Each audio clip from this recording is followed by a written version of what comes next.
Okay, so now we have a reliable path pattern for all of our review pages, and we can take our site-wide context and exclude this particular situation where there's a review slash in the path.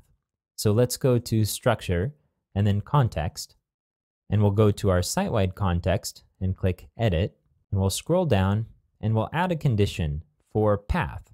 Now this text down here gives us a little bit of information about how we can set paths to either be included or excluded. The tilde is the one we want to use in order to exclude a path.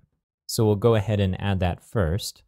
Next, we're going to add reviews and then a slash, and then we want to use the asterisk character in order to indicate anything else that would come after that.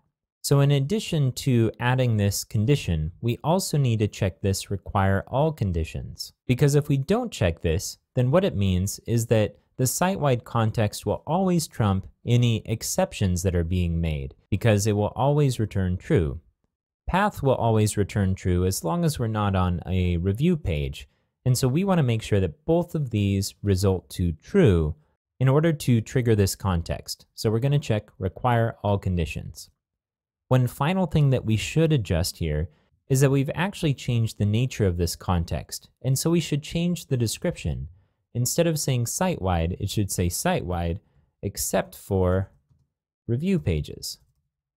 In the future, we may end up adding a second site-wide context that actually definitely displays on the entire site. Okay, so now that we've got this, let's go ahead and click Save. And we'll exit out of the overlay.